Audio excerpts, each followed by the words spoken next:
Hello. I'm trying a different form of video.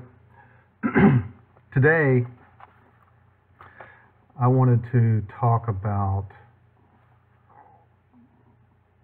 a couple of things about working with people up close. This would go to counseling, psychotherapy.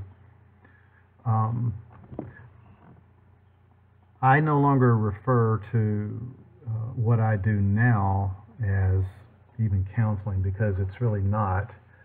It's helping people deal with their energetic signature and how they are presenting themselves and what's coming through for them. And I see it all as just embedded in our basic nature, which is energy, and what is calling for modification based on what the human is experiencing. But I wanted to talk about some things I've learned along the way that may be helpful to those of you who are headed into people helping fields. A couple of smaller things. Maybe they'll be smaller, maybe they'll live longer than I thought, but they can be taken as general approaches to interacting in life, but they can also be very helpful in any kind of helping session. One of those is the idea, long-held aphorism idea that people have repeated many times: you can lead a horse to water, but you can't make it drink. And I've just found that to be so not true. Not that you make a horse drink, but when we get clear on ourselves, and I see that as the primary environment from which we operate with somebody else. If we haven't gotten clear within ourselves, meaning the resistance, the significant amount of resistance to life, the conditioning that we have, the buying into societal or even programmatic kinds of standards and expectations, etc., etc. When we're clear on ourselves, having gotten clean of those things that have been packed around and hovering around our clear, true, pure spirit, which is that which we are. I'll call spirit and energy. I'll use those interchangeably, basically. So the more clear we are, so that we don't interfere with the participants, the recipients' process, because we don't know what the fuck we're doing. They do. We are just sitting with them to help them see how they can further develop themselves, get clear on themselves, and we know how to do that because we've done many, many, many, many hours of that ourselves, on ourselves, for ourselves. So we know something about, to some degree, how to help others facilitate their own clarification process. So leading a horse to water doesn't necessarily mean that they are going to drink or not drink at their own hesitancy or openness. It may depend on how we interact with the person. It may depend on how we understand and what we now understand experientially. When I say understand, I mean not from reading your textbook, not from going to graduate school, though those are helpful, necessary, but that's not where the real helpful stuff comes from. The real helpful stuff comes from your own inner world getting clear. That's my terminology. Growth, development, refinement, equipping, But my understanding of an experience of assisting people has to come out of a calm center, a calm pace, a calm hesitancy to speak, to offer suggestions. Don't offer suggestions. Let people make themselves thirsty. Let humans experience or re-experience or locate the things that they have been experiencing that kicks their ass. The emotions, the experiences. They have to be thirsty. And they are, depending upon where their focus is at the moment. Coming into your realm for assistance may put them in a different place in their minds, in their moods, in their reference points within, that they're tied up, their tongue's tied, they're nervous, they're anxious, whatever the case may be. We don't really know what's going on inside of them, but they do. So find ways somehow to allow them to be thirsty, if they're not thirsty in the moment, to hear. And speaking of them hearing, speaking less, allowing space, allowing silence,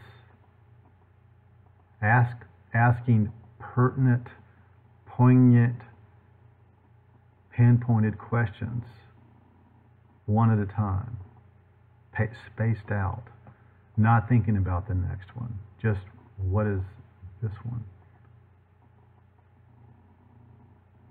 What is the primary emotion that you feel most often that kicks your butt? What keeps revisiting you that frustrates you? And go from there. And from there, it's not enough. In fact, it's harmful to go have a person repeat a traumatic experience over and over again. They're not working through it that way. They're revisiting it and connecting to the energy of that or that historical experience, and holding the energy of that in place in themselves by retelling that story over and over again. That's been my experience with a couple of thousand recipients in my work. They're holding crap in place by just telling the story over and over again. It doesn't help. In fact, I don't know how you will do it, but I don't even have to know about the experience. They may want to tell me one time, but I'm not interested in hearing it the second time, and I'm not interested in them hanging on to it. Because in an energetic environment, holding something in place is the plight that they bring into to see you. So silence in psychotherapy, silence in just listening to somebody not in psychotherapy. This can help people be thirsty and to help them process through all the way through something that has come to them, or maybe a question you've asked or a comment that you were led to make. But that's seldom. You will be shown, as you're open and receptive to your own guidance, what to say and when, to whom, of whom. So I read a research report from the 1960s, and this was in the early 2000s, called Silence in Psychotherapy, but it could be in spiritual direction. Spiritual direction is a very helpful thing that I've used and incorporated in what I do. I don't have a name for what I do, except to help people get clear on themselves. So silence. If we're not comfortable in silence, then we're going to wreck the other person's process.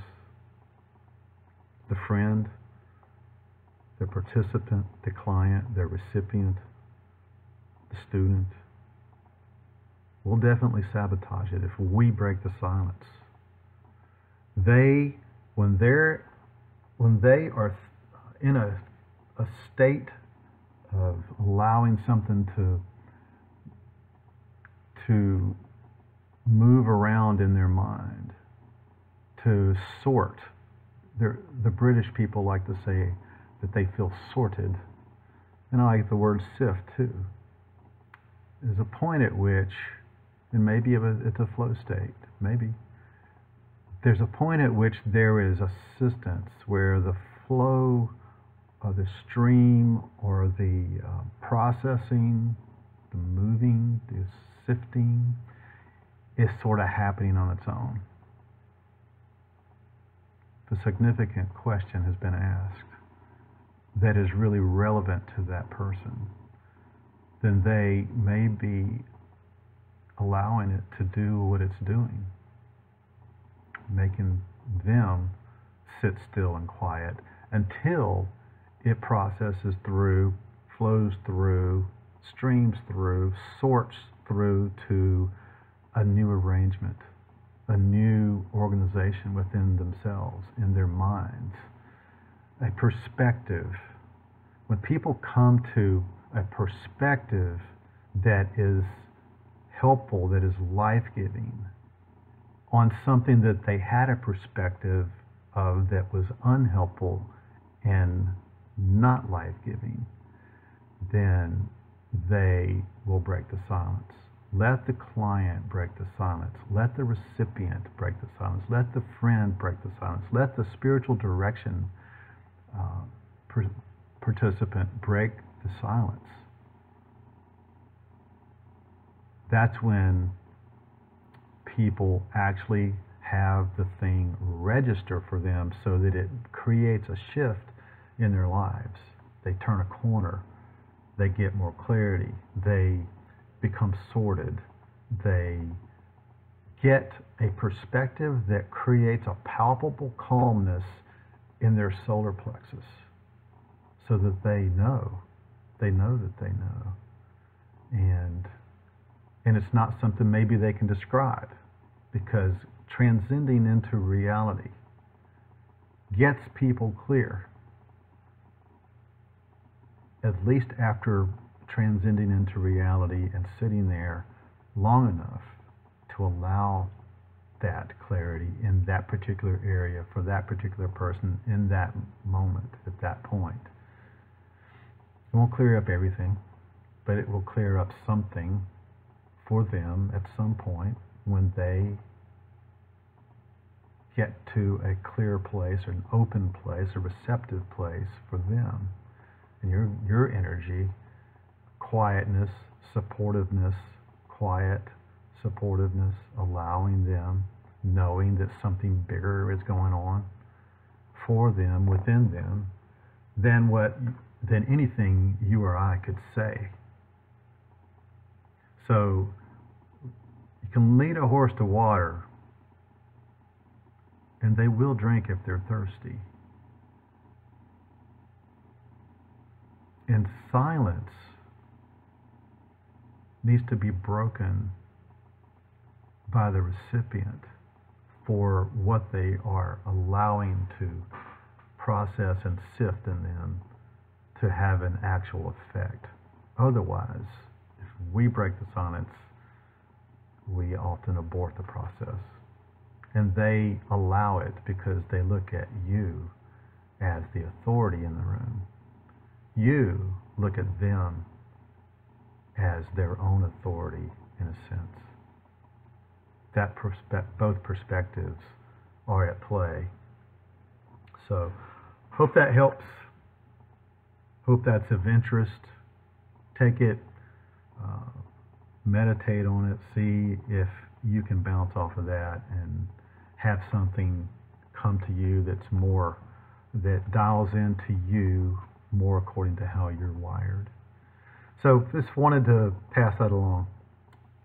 Let me know if that's clear, or if you would like more on that or anything else. Thank you.